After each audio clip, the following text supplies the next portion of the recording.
The girl clutched the worn teddy bear tighter to her chest as the maitre d' glanced over their clothes with polite disapproval. Her father didn't flinch, his eyes fixed ahead, jaw set like stone, shoulders broad beneath a thin, slightly wrinkled t-shirt.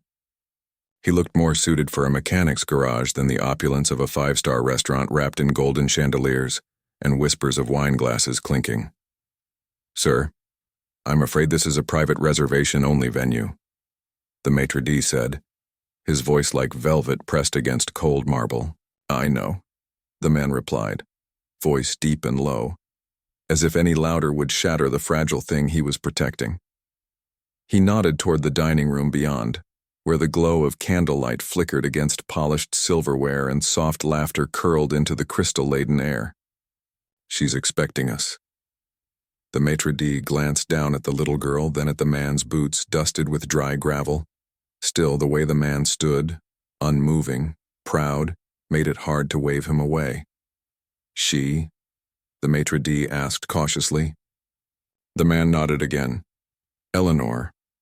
There was a tremor beneath that name, not in his voice but in the air between them, like a ghost had just brushed through the lobby. After a pause that tasted like judgment, the maitre d' finally stepped aside with a reluctant bow. "Very well. This way." They walked past golden mirrors and ivory tablecloths, the little girl's shoes scuffing softly against the marble floor. The scent of white truffles and saffron hung heavy in the air. People turned their heads. Women in silk dresses, men in suits so sharp they looked like they'd been carved out of marble. Whispers rose like mist behind them. At a corner table near the tall windows overlooking the city, a woman sat alone.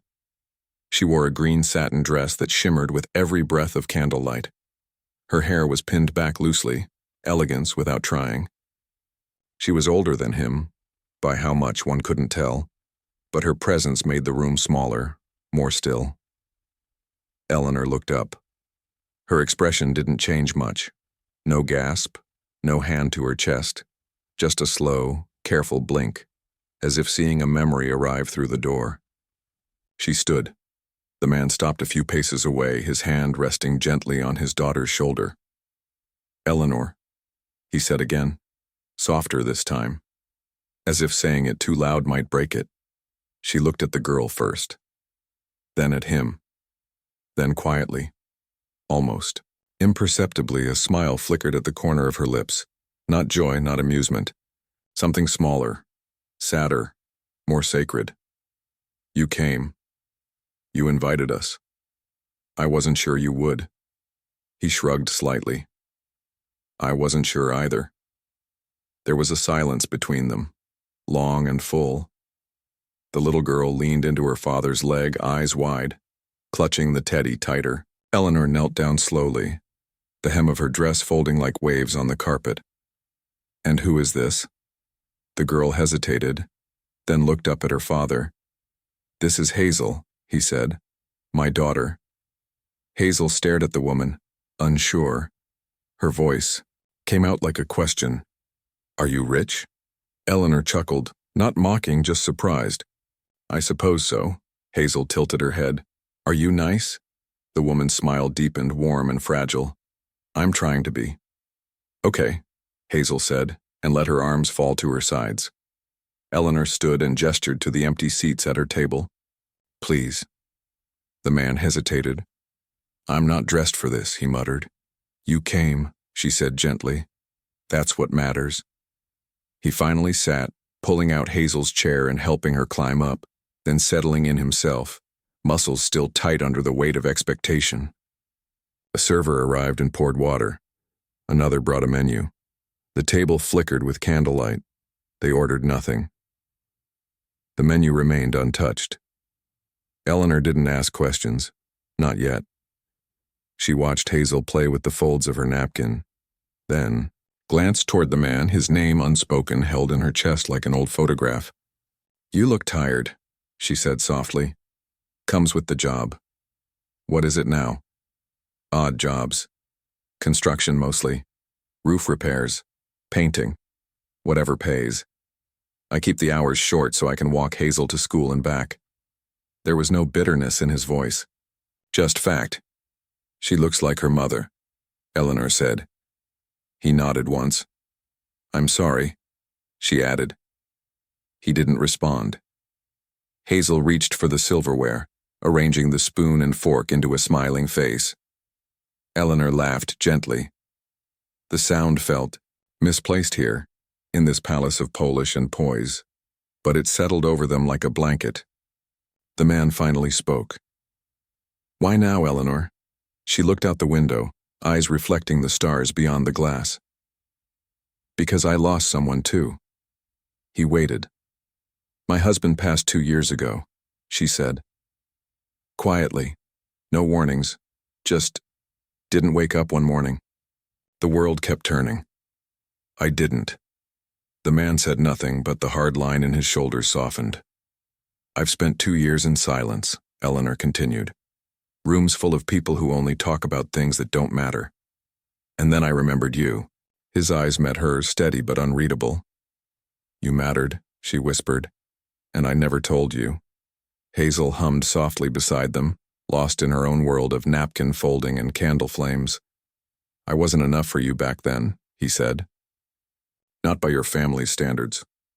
They were wrong. They still have your name etched into buildings. And I don't care about any of them anymore, she said. I only care about what I missed. The table was silent again. Words moved like shadows behind their eyes. I never wanted money, he said. I just wanted someone who saw me. I see you now. Is that supposed to fix everything? No, she said gently. But maybe it starts something new. Hazel interrupted, holding up her teddy bear. Do you have one of these? Eleanor smiled. I don't, but I used to. Mine's called Button. He has only one eye. Eleanor leaned closer. Then he must be very brave. Hazel nodded seriously. He is. He watched me cry and didn't say anything. The woman's hand gently brushed the tablecloth, then paused near the girl's hand, but didn't touch. That's the best kind of friend. The waiter returned again. This time Eleanor ordered a pot of tea. For the first time since sitting down, the man leaned back a little in his chair. He looked around the room and exhaled. This place still smells like you, he said. Vanilla and something. Quiet. I used to come here when I needed to disappear. And now? Now I come here hoping someone will find me. The tea arrived in delicate china, steam curling into the golden air. She poured for him, then for herself, then for Hazel with practiced grace, even if her fingers trembled slightly. Hazel sipped it like royalty. The man didn't drink. He just looked at Eleanor. Really looked at her. For the first time in years. And then quietly, as if only the candle could hear it, he asked, Why did you send that letter? Eleanor didn't answer immediately. She reached into her small purse and pulled out a folded envelope, the edges softened by time. She slid it across the table. This, she said, was always yours. He didn't touch it, but he didn't move away from it either. Hazel yawned, blinking slow and heavy now. The day had carried her like a long, sleepy tide. I can take her home, he said, rising slightly. No, Eleanor said quickly, then softened. Let her stay, just a little longer. Why? Because she reminds me of what love looks like before it's taught to doubt. He paused, then settled back. The candle between them flickered as if acknowledging something sacred had just shifted. Outside the window, the stars blinked over the city skyline. The night no longer felt heavy. It felt like the beginning of something. He reached for the envelope but didn't open it. Not yet. He held it in his hand like a question. And across the table, Eleanor watched with quiet hope, for the first time in years. And Hazel, now leaning against her father's side, whispered sleepily, Are we going to be a family? No one answered. Not yet, but no one said no, and that for now was enough to keep the story going. The taxi pulled away from the curb as the man lifted Hazel gently into his arms. Her small body leaned against his shoulder, warm and drowsy, her tiny breath fluttering against his neck. The letter Eleanor had handed him remained tucked inside, his jacket pocket, unread but weighty. The walk back to their small apartment was silent except for the soft rustle of trees along the sidewalk and the quiet scuff of his boots on concrete. Inside, the apartment greeted them with familiar clutter. Hazel's backpack abandoned by the door, half-drawn crayon pictures on the fridge, a lamp leaning ever so slightly to the left. He eased her down onto the couch, placing a blanket over her and adjusting the bear into her arms. Button's lone eye seemed to glint in the dim light, as if it too carried memories. He stood in the kitchen for a long while, his hand resting on the envelope. He didn't open it. Not yet. When morning came, Hazel was already at the table, swinging her feet under the chair and munching on toast, her bedhead haloed around her in soft curls. She looked up as he entered, eyes wide and clear. "Is she going to be my new mom?" He stopped, the question a blade hidden in innocence. "No," he said slowly. "She's just someone we used to know." Hazel squinted, unconvinced. "But she looked at you like she remembered loving you." He didn't answer. Children noticed things adults tried hard to bury. After walking her to school and watching her disappear into the gate, backpack bouncing, Button safely inside, he found himself retracing steps not toward a job site, but back toward the restaurant. He didn't go in. He stood across the street and watched the building like it might breathe. There was no sign of Eleanor. He turned, walked away, and only then opened the envelope. Inside was a single sheet of cream paper. Her handwriting was exactly as he remembered, measured, elegant, and deeply intentional. "I told myself I let you go. But the truth is I ran. I chose silence over pain. I chose comfort over courage. I thought the years would make me forget you. They didn't.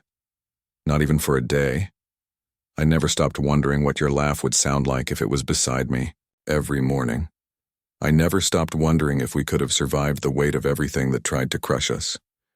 I know it's late, maybe too late, but I had to try." He folded the letter carefully and slid it back into the envelope. Then he went to work. That night, Eleanor's name slipped between his thoughts while he painted the side of a duplex. It echoed faintly while Hazel brushed her teeth, and later as she fell asleep beside a nightlight shaped like the moon. It was still there when the phone rang 2 days later, long after midnight. He almost didn't answer, but then he did. "Hello?" There was silence. Then her voice, quiet and exposed. "I didn't expect you to read it, I just needed to send it." He sat down, the couch sagging slightly beneath him. "I did read it. And? I don't know." She didn't speak, and neither did he. The silence stretched between them, taut as a rope. "I wasn't brave enough then," she said finally. "I was angry. You had every right to be." He rubbed his eyes, suddenly exhausted. "I didn't want Hazel to be pulled into something messy." "I'm not asking for anything," Eleanor said. "Not from you, not from her." "Then why now?" "Because I keep sitting at that table waiting for you to walk in. And the nights keep getting longer." He leaned back, staring at the ceiling. "People don't change just because time passed." "I'm not people," she said. "I'm me, and I've changed more than I ever wanted to." He didn't hang up. Instead, he whispered, "Hazel liked you." "I liked her too." There was another silence, a gentler one. "Come to the park tomorrow," Eleanor said. "I'll bring sandwiches." He didn't answer, but the next day he was there. Hazel ran ahead of him toward the swings, arms outstretched like a bird. Eleanor stood beneath the shade of a maple tree, her dress simple this time, her hair pulled back in a loose braid. She looked ordinary, human, real. They sat on a bench while Hazel giggled on the slide, and for the first time in years, they just talked. Not about the past, not about what had broken, but about the now. Eleanor asked about Hazel's favorite books. He asked if she still played piano. They laughed at odd things, at Hazel's imaginary friend Mr. Pumpkin Hat, at the memory of a kitchen fire they'd once survived with burnt toast and a smoke alarm that wouldn't shut off. Hours passed like minutes. Hazel ran up at one point, face red and arms flailing. We made a turtle from mud and leaves, she shouted. Eleanor leaned in. Did it have a name? Hazel nodded. Gus. Well, Eleanor said with a smile. Gus sounds perfect. Hazel looked at both of them and grinned. I'm gonna make a whole zoo tomorrow. Then she skipped off again. He watched her, a smile tugging at his lips. She's brilliant, Eleanor said softly. You're raising her beautifully. He didn't respond at first, just followed Hazel's path with his eyes. Then finally, she saved me. After everything. Eleanor nodded. She might save me too. The sun dipped lower. They didn't move. Later, as they packed up to leave, Eleanor reached into her bag and pulled out something small wrapped in tissue paper. What's this? He asked. For Hazel. He hesitated. She can open it when she wants, she added, placing it in his hand. That night, Hazel sat on her bed and unwrapped it. Inside was a locket. Simple. Silver. Clean lines. She opened it and gasped. One side held a photo of her holding Button. The other, a small picture of her father laughing, wind in his hair, frozen in time. Where'd this come from? Hazel asked. He sat on the edge of her bed, brushing a strand of hair from her forehead. A friend. She has nice taste. She does. Hazel looked down at the locket. Is she going to stay? He didn't have an answer, but he hoped. The next morning brought a quiet routine. Eggs, toast, a blue sky without judgment. He dropped Hazel at school and lingered by the fence as she vanished into the sea of children. For once he wasn't worried about the hours ahead. He went to the park.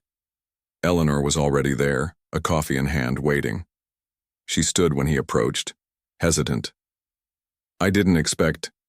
I needed to walk, he interrupted. She nodded. They walked in silence.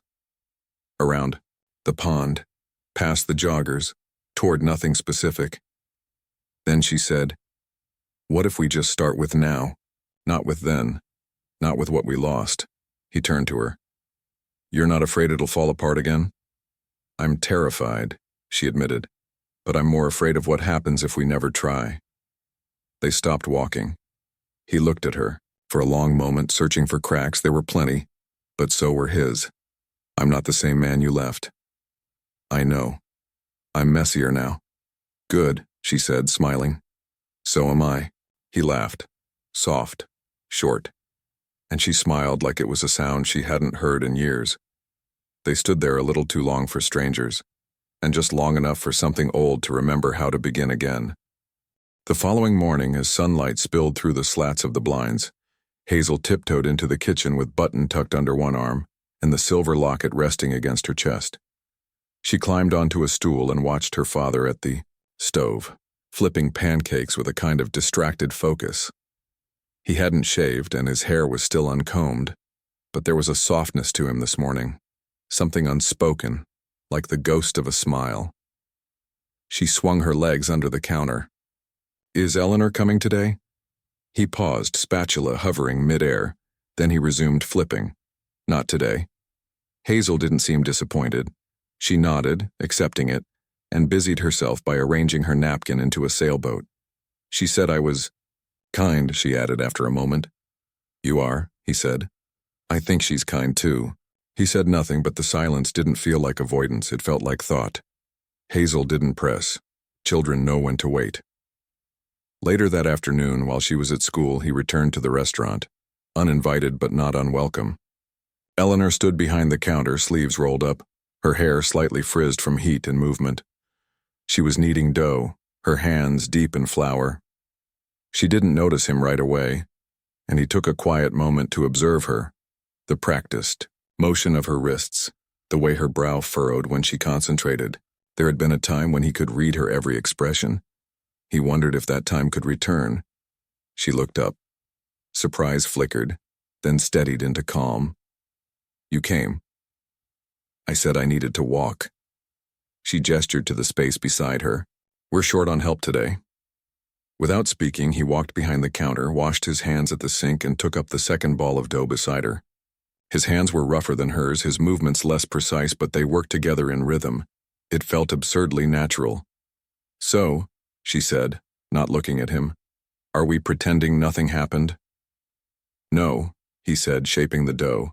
"I'm just not sure what happens next." "That makes two of us." They finished the batch and stood side by side, flour dusting their forearms like soft snow. She turned slightly toward him, her face open but wary. "I don't want to be the storm that disrupts what you've built," she said. "You were never the storm," he replied. "Life was. Still, I left. I let you." They stared at each other, the weight of history between them. There was no accusation, only admission. "I don't expect forgiveness," she whispered. "I don't know if I need to forgive you," he said. "I think I need to forgive myself." That evening, he told Hazel she could invite Eleanor to dinner. Hazel clapped, spun, in a circle, and ran to draw a menu with markers. Button was placed at the head of the table, wearing a paper crown and a sticker that read, "Official Taste Tester." When Eleanor arrived, she wore a navy cardigan and brought a pie.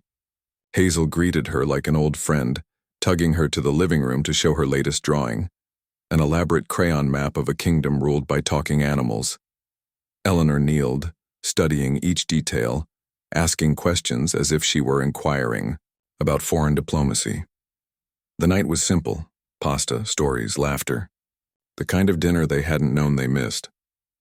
After Hazel went to bed, after a long bedtime story and a short negotiation about the number of kisses Button required to sleep, he walked Eleanor to the door. "You know this isn't going to be easy," he said, leaning against the frame. "I'm not looking for easy," she replied. "Just possible. Hazel's gotten used to things being stable. She deserves that. I won't take it from her." He looked at her then, really looked. "You think you're ready to be in our lives again?" "I think I never stopped being part of them. I just forgot how to show up."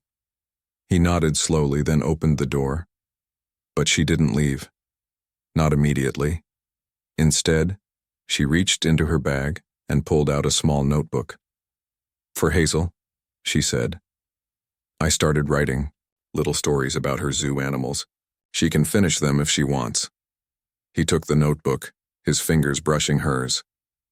"She'll love it." "I hope so." Eleanor stepped back into the hall.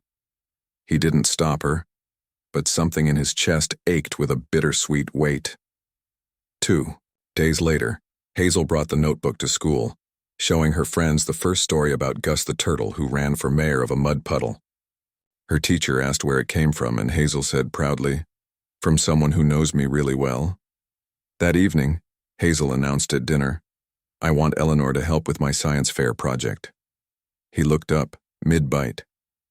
"Science fair?" Nodded enthusiastically. "We're building habitats. I want to make Gus's zoo." He hesitated. "Please?" He texted Eleanor. She responded in 2 minutes. "Tell her I'd be honored." They began meeting every other evening, sometimes at the park, sometimes in the apartment. Eleanor never stayed late, never crossed boundaries. She brought art supplies, helped build cardboard enclosures, even glued tiny paper carrots into the rabbit pen. Hazel chattered endlessly, filling in gaps in the story Eleanor had started. One night while Hazel was in the bath, Eleanor stayed a little longer than usual. She sat on the edge of the couch, hands clasped. "I have to tell you something," she said. He looked up, cautious. "There's someone else." The world tilted slightly. "Someone I dated for a while," she continued. "Before I saw you again. It wasn't serious, but I need to be honest." He let the silence settle, then asked, "Is it over?" "Yes. A while ago. But I didn't want you thinking I came back only after being alone." He nodded. "Thank you." "I'm not here because I'm lonely," she said. "I'm here because I remember what we were, and I want to see if something new can grow out of it." Hazel burst into the room then, towel wrapped around her head like a turban. "Eleanor, I accidentally turned the bathroom into a lagoon. Eleanor laughed and went to help. He stood alone in the kitchen, hands resting on the edge of the sink, thinking about what she'd said, not out of loneliness, out of memory, out of hope. 1 week before the science fair, Hazel came home with tears in her eyes. They changed the rules, she sniffled. No animal themes, it has to be real ecosystems. Eleanor crouched beside her. Then we'll make Gus's world real. Who says turtles can't inspire actual science? Hazel sniffed. But I already made the frog ballet stage. Eleanor smiled. We'll call it amphibian movement studies, very academic. Hazel giggled. They adapted the project. Converted Gus's fictional mud kingdom into a study of freshwater wetlands. Button became the mascot. The zoo animals got repurposed into species representatives. It wasn't the original dream, but it was something better. Collaborative, alive. Honor. The day of the science fair, Hazel stood proudly beside her display, explaining frog ecosystems to anyone who'd listen. Eleanor stood in the back, taking photos, not interfering. He stood beside her, arms folded. She's different when she's around you, he said. How so? More. Herself. Eleanor smiled. So are you. After the event, they walked back together. Hazel skipped ahead, humming to herself. She asked me if I'd ever move closer, Eleanor said. He turned to her. What did you say? I told her I don't decide that alone. They reached the apartment. Hazel was inside already, sorting through her ribbon collection. Eleanor didn't go in. She lingered outside the door. I'm not trying to reclaim the past, she said. I wouldn't want it, he replied. Too many ghosts. But I'd like to build something new, she said. If you'll let me. He studied her face, sincere, nervous, brave. And his heart did something unexpected. It opened. I'm not sure what this becomes, he said. But I want to find out. She nodded. That's enough. And for the first time in a long time, it truly was. Inside, Hazel shouted from the living room. Button says it's time for dinner. They both laughed. He pushed the door open wider. You staying? Eleanor looked past him into the warm glow of the apartment. She stepped inside, and this time, she didn't look back. A week after the science fair, rain painted the windows in trembling sheets, and the city slipped into that hushed silver rhythm only a downpour could bring. The apartment glowed with quiet domesticity. Hazel spread across the floor with her colored pencils, Eleanor helping her trace stencils for Gus's next imaginary campaign, now ambassador of aquatic diplomacy, and the scent of roasted garlic drifting in from the kitchen, where he stirred a pot with one hand while flipping through the mail with the other. There was something surreal about the simplicity of it all, a kind of gentle echo of a life he hadn't dared to want again. The three of them moving in synchrony, not because they had planned it, but because somehow they fit. Hazel asked, Do you think frogs ever get lonely? Eleanor responded without missing a beat. Only if they forget they're part of a chorus. Hazel nodded thoughtfully, satisfied with the answer, and returned to her drawing. He glanced at them from the kitchen, heart caught between nostalgia and some blooming present joy. It wasn't that Eleanor had filled a hole, more like she had reminded them that they'd never stopped being a story in progress. But the past, as always, waited quietly in the wings. The letter in his hand had the plain, institutional envelope of inevitability. He'd seen enough of them over the years. Still, he didn't open it until Eleanor and Hazel had gone to bed. Hazel curled around Button, Eleanor asleep on the couch under a patchwork quilt she'd found in the closet. The letter was brief and bureaucratic. Hazel's biological mother, Sophie, was petitioning to re-establish contact. He stared at the page, throat tightening. The edges of his world, so recently reinforced, threatened to peel again. Not from violence, not from betrayal, but from the unresolved, that creeping thing called consequence. He folded the letter, placed it on the table, and turned off the lights. The next morning, he walked Hazel to school. She skipped ahead, her umbrella spinning, coat unzipped despite his warnings. When they reached the gate, she hugged him hard, then ran inside, never noticing the weight he carried in his silence. At home, Eleanor was already cleaning up the breakfast dishes. She looked up at him with easy warmth, but the moment their eyes met, something shifted. She could see it. He handed her the letter.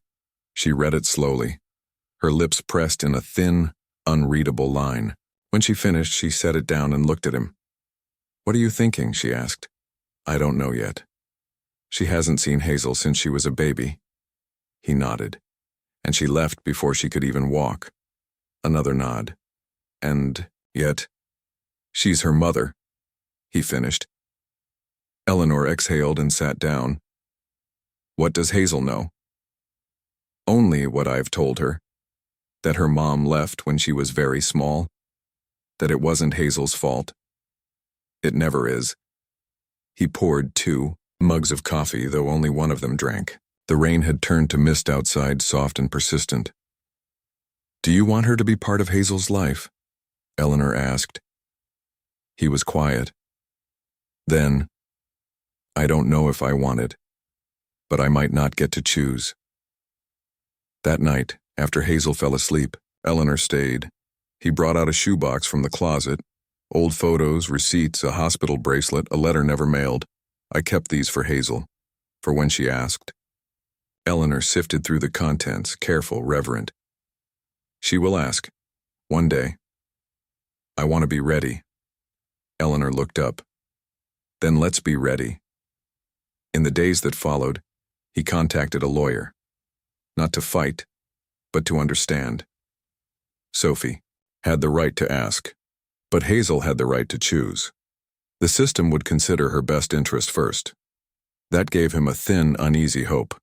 Hazel, meanwhile, had begun writing her own stories in the notebook Eleanor had given her.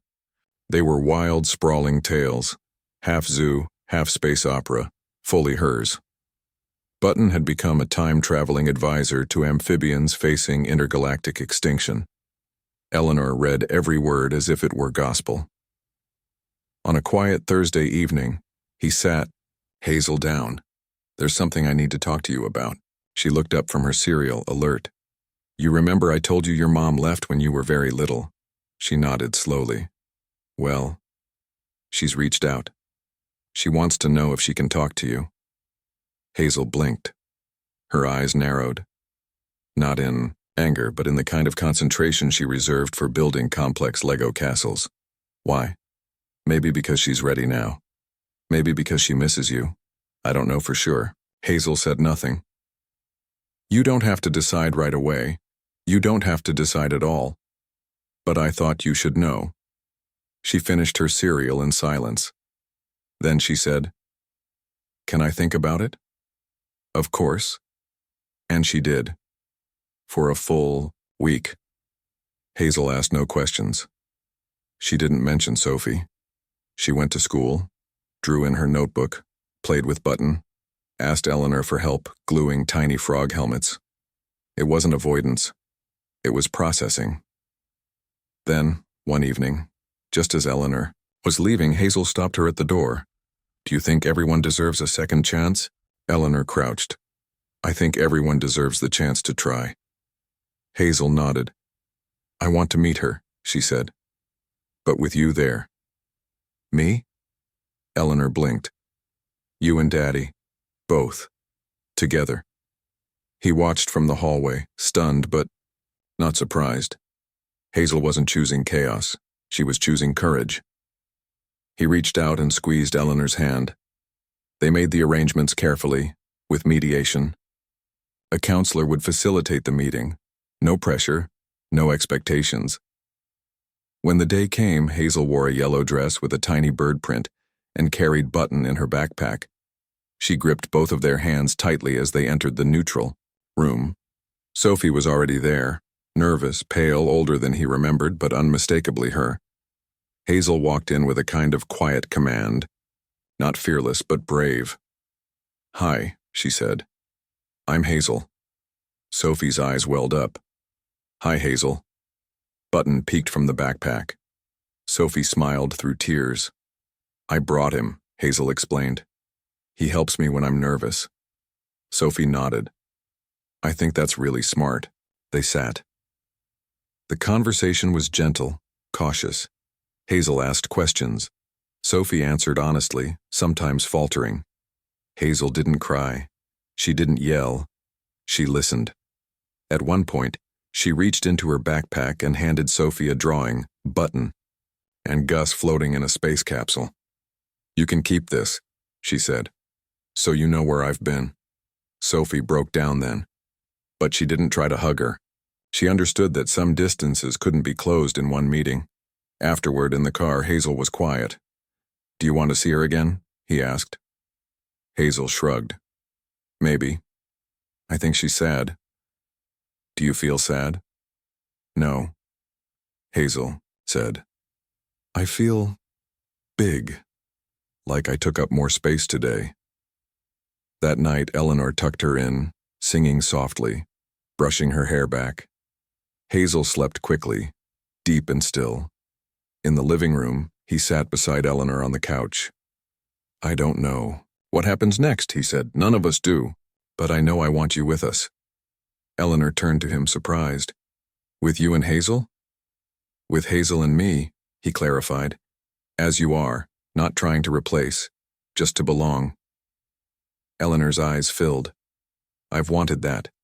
But I didn't want to take something that wasn't mine. You're not taking, he said. You're building. She smiled then, the kind of smile that carried everything. Grief, hope, forgiveness. From Hazel's room came the rustle of a blanket shifting, the soft murmur of dreams. He reached out, took Eleanor's hand again. This time he didn't let go. And still, the rain whispered on the windows, constant, cleansing, a lullaby for the brave.